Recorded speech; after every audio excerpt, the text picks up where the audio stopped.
పేల్చేసే ప్రయత్నం చేసింది. సో ఒకటి పేల్చడానికి S-300 ఉపయోగించింది ఇటు ఇరాన్, మరొక దానికి అక్కడ ఈ షార్ట్ రేంజ్ మిసైల్ని ఉపయోగించింది, ఇంటర్సెప్టర్ను ఉపయోగించింది.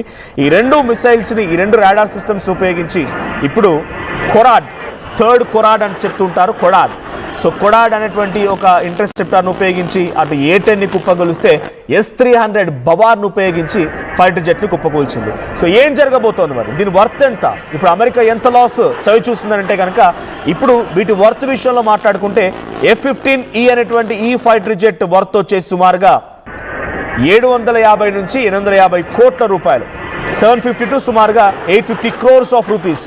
సో ఒక్కదాని వర్త్ యావరేజ్గా మనం 700 crores వేసుకున్నా కూడా ఇటు సుమారుగా 1500 crores ఇప్పుడు నష్టపోయింది అమెరికా. ఇక్కడ ఎక్కువగా నష్టం వాటిల్లింది డబ్బు విషయం ఏమని కాదు, డబ్బు విషయం గురించి అమెరికా ఆలోచించదు, కానీ తమ పైలట్ అప్పుడు ఇరాన్ అదుపులో ఉన్నారు.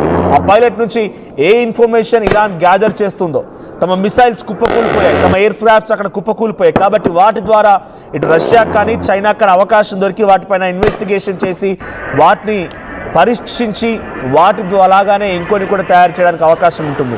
డెఫినెట్గా ఎయిర్ క్రాఫ్ట్ అన్నీ పనిచేస్తున్న నావిగేషన్ సిస్టమ్స్ అని డెఫినెట్గా వాటిలో సర్క్యూట్స్ ఉంటాయి, నావిగేషన్ సిస్టమ్స్ ఉంటూ ఉంటాయి. సో వాటిలో టెక్నాలజీ ఉంటూ ఉంటుంది, వాటిలో ఎటువంటి మెటల్స్ వాడారో తెలుసుకోవడానికి అవకాశం ఉంటుంది. సో వాటన్నిటిని ఉపయోగించి శత్రు దేశాలు కూడా అదే మాదిరిగా మిసైల్స్ను, అదే మాదిరిగా ఫైటర్ జెట్స్ను తయారు చేయడానికి అవకాశం ఉంటుంది. కాబట్టి అవి కూడా చిక్కనివ్వదు. ఉదాహరణకి మీకు గుర్తుండే ఉంటుంది, చైనా కొన్ని మిసైల్స్ని పాకిస్తాన్కి ఇచ్చి పాకిస్తాన్ దగ్గర నుంచి భారత్ పైన అటాక్ చేయించినప్పుడు హర్యానా, హిమాచల్ ప్రదేశ్ లాంటి ప్రాంతాల్లో కొన్ని మిసైల్స్ పడిపోయాయి. ఆ మిసైల్స్ పేలలేదు. తుప్పు పట్టిన మిసైల్స్ని చైనా ఆ పాకిస్తాన్కి ఇస్తే పాకిస్తాన్ వాడు మనపై ఆ మిసైల్స్ని ప్రయోగించాడు.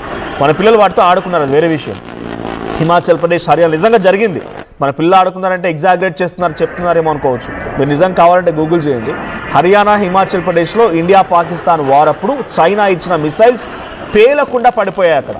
అక్కడ అవి పేలలేదు, అవి పడిపోయాయి అంతే, వచ్చి సైలెంట్గా అక్కడ పంట పొలాల్లో పడిపోయి ఉన్నాయి. వాటిని మన వాళ్ళు నిజంగా మోసుకొచ్చి ఆర్మీకి అప్పగించారు, పిల్లలే మోసుకొచ్చారు, ఆడుకున్నారు వాటితో.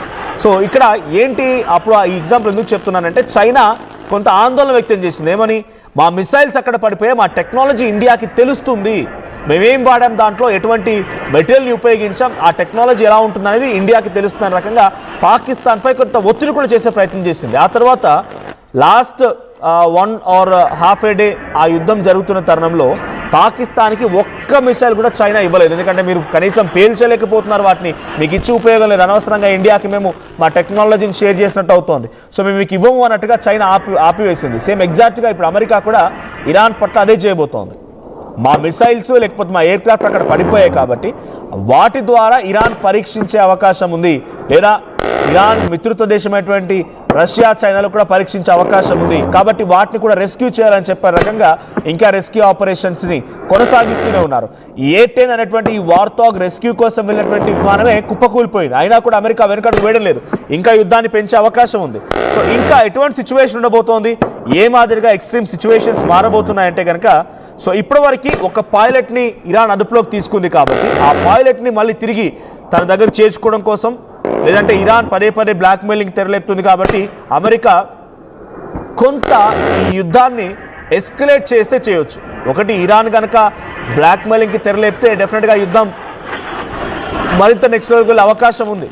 అప్పుడు ఇరాన్ ఏం చేస్తుంది, ఇరాక్లో ఉన్నటువంటి తమ సపోర్టర్స్ని, సిరియాలో ఉన్నటువంటి తమ సపోర్టర్స్ని, హమాస్, హెజ్బోల్లా లాంటి వ్యవస్థల్ని, యెమెన్లో ఉన్నటువంటి హౌతీస్ని అందరినీ యాక్టివేట్ చేస్తారు. ఇదంతా ఇండైరెక్ట్ సీక్రెట్ గ్రూప్స్ ఇరాన్కి. సో వాళ్ళ ద్వారా ఏం చేస్తుంది, ఆ పర్షియన్ గల్ఫ్ కంట్రీస్ ఉన్నటువంటి అమెరికా స్థావరాలపైన మళ్ళీ దాడి చేయిస్తారు. రెడ్ సీలో షిప్లను బేల్చేస్తారు, స్ట్రైట్ ఆఫ్ హార్మూజ్ ని మరింత పటిష్టం చేస్తారు. సో ఈ నేపథ్యంలో ఇంతకంటే ఎక్కువగా రెట్టింపుగా యుద్ధం జరగడానికి కూడా చాలా స్కోప్ ఉంది. సో ఇప్పుడు ఆ పైలట్ని ఎలా ఇరాన్ ఉపయోగించుకుంటుంది, కాపాడడం కోసం అమెరికా ఎటువంటి ప్రయత్నం చేస్తుంది, ఇంకా యుద్ధాన్ని రెట్టింపు చేస్తారా, లేదు అమెరికా కొంత కాంప్రమైజ్ అయిపోతుందా, చూడాలి మరి ఏం జరిగింది. ఒకసారి ఆ F-15 and A-10 ఈ ఫైటర్ జెట్స్ ని కుప్పకూల్చే సిచ్యువేషన్ లో అమెరికా విడుదల చేసిన ఆ విజువల్స్ చూద్దాం.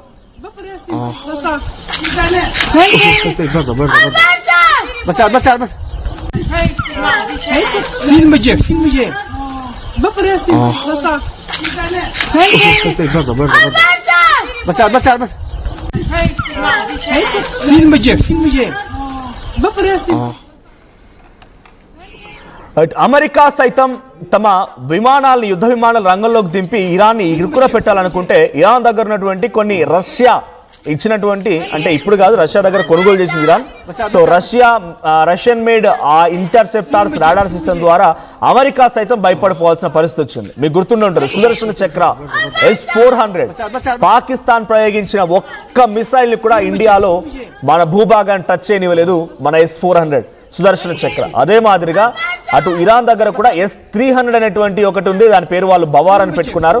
ఆ S-300 ని ఇప్పుడు నెక్స్ట్ అమెరికా టార్గెట్ చేయబోతోంది. ఆ రాడార్ సిస్టమ్ ని బ్రేక్ చేయబోతోంది. రాడార్ సిస్టమ్ ని కనుక బ్రేక్ చేస్తే డైరెక్ట్ గా మేము ఏమనుకున్నాం, అమెరికా ఏమనుకుంది, ఇరాన్ భూభాగం పైకి అడుగు పెట్టి ఇక ఇరాన్ని అంతమొందిస్తాం, లేదా గగనతలంపై నుంచి ఇరాన్కి చుక్కలు చూపిస్తామన్న లక్ష్యంతో అమెరికా ముందడుగు వేస్తోంది. ఆల్రెడీ అక్కడ జార్జి రాండీ అనేటువంటి అమెరికన్ చీఫ్ ఆఫ్ స్టాఫ్, ఎవరైతే అమెరికా అధ్యక్షుడు డొనాల్డ్ ట్రంప్ చెప్పేటువంటి ఆదేశాలని ఎగ్జిక్యూట్ చేయలేకపోతున్నారు, ఆ ఎగ్జిక్యూట్ చేయలేకపోయినటువంటి వ్యక్తిని అక్కడ నుంచి తప్పించి లెనేవే అనేటువంటి ఒక వ్యక్తిని, ఆయన కూడా అక్కడే ఇప్పుడు చీఫ్ ఆఫ్ స్టాఫ్ గా బాధ్యతలు చేపట్టారు. సో గతంలో ఉన్నటువంటి జో బైడెన్ నియమించిన వ్యక్తి జార్జి రాండీ, ఆయన ఎగ్జాక్ట్ గా యుద్ధం సమయంలో ఎలా ఎగ్జిక్యూట్ చేయాలో చేయలేకపోతున్నారు.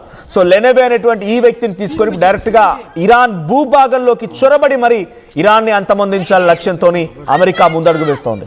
సో అందులో భాగంగానే అమెరికా చీఫ్ ఆఫ్ స్టాఫ్ ని మార్చడం, యుద్ధ సామాగ్రిని సమకూర్చుకునే ప్రయత్నం చేయడం, సో యుఎస్ ట్రిపోలి వార్షిప్ ని స్ట్రైట్ ఆఫ్ హార్ముజ్ దగ్గర సిద్ధంగా ఉంచడం, ఇటువైపు నుంచి డైరెక్ట్ గా ఈ రోజు F-15E అనేటువంటి యుద్ధ విమానం డైరెక్ట్ గా ఇరాన్ గగనతలం పైకి వెళ్ళిపోయి అక్కడ అటాక్ చేయాలనుకుంది. అప్పుడే తమ దగ్గర రాడార్ సిస్టమ్ ఈ F-15E కుప్పకూల్చింది. సో ఇప్పుడు ఆ రాడార్ సిస్టమ్ ని బ్రేక్ చేయాలి, నావిగేషన్ సిస్టమ్ ని బ్రేక్ చేయాలి. అఫ్ కోర్స్ ఇరాన్ దగ్గర రాడార్ సిస్టమ్ ఎప్పుడో బ్రేక్ అయిపోయింది, వాళ్ళ దగ్గర నావిగేషన్ సిస్టమ్ ఎప్పుడో బ్రేక్ అయిపోయింది. మరి ఎలా వీళ్ళకి ఈ విషయాలు తెలుస్తున్నాయి, ఇంత యుద్ధంలో ఇంత కాన్ఫ్లిక్ట్స్ జరుగుతున్నా ఎలా దాన్ని పసిగట్టగలుగుతుంది ఇరాన్ అంటే కనుక 100% రష్యా సపోర్ట్ ఉంది. రష్యా ఎక్కడి నుంచి ఏ మిసైల్స్ వస్తున్నాయి, ఎక్కడి నుంచి ఏ రకమైనటువంటి వెపన్స్ వస్తూ ఉన్నాయి, అమెరికా ఎలా అటాక్ చేయబోతోంది, స్ట్రాటజికల్ గా అమెరికాని పసిగట్టి ఇరాన్కి ఇన్ఫర్మేషన్ పాస్ చేస్తుంది రష్యా అనడంలో ఎటువంటి అతిశయోక్తి కాదు. 100% రష్యా ఇండైరెక్ట్ సపోర్ట్ ఇస్తుంది. వార్లో ఎంట్రీ ఇచ్చి వారికి డైరెక్ట్ గా ఇటువైపు నుంచి మిసైల్స్ రష్యా ఇవ్వడం అది వేరే విషయం, అది ఇంకా సాధ్యపడలేదు, సాధ్యం కాదు కూడా, అది కుదరని విషయం. కానీ మోరల్ సపోర్ట్ గా ఇరాన్ కి సపోర్ట్ ఇచ్చిన టెక్నాలజీ మాత్రం కంప్లీట్ గా రష్యా నుంచి తీసుకొచ్చింది. ఇప్పుడు ఆ టెక్నాలజీని బ్రేక్ చేయాలనే ఆలోచనలో అమెరికా ఉంది. మరి ఆ టెక్నాలజీని బ్రేక్ చేసే అవకాశం అమెరికాకు ఉంటుందా? అంత ఈజీగా రష్యా తన టెక్నాలజీని అమెరికా బ్రేక్ చేయడానికి అవకాశం ఇస్తుందా? చూద్దాం మరి ఏం జరిగిందో. బట్ యాజ్ ఆఫ్ నౌ 2 యుద్ధ విమానాలు పూర్తిగా కుప్పకూలిపోయాయి. ఒకటి స్ట్రైట్ ఆఫ్ హార్ముజ్ దగ్గర, ఒకటి ఇరాన్ భూభాగం పైన కుప్పకూలిపోయింది. సో ఇరాన్ దగ్గర కుప్పకూలిపోయినటువంటి ఈ F-15E స్ట్రైకల్ ఈగిల్ ని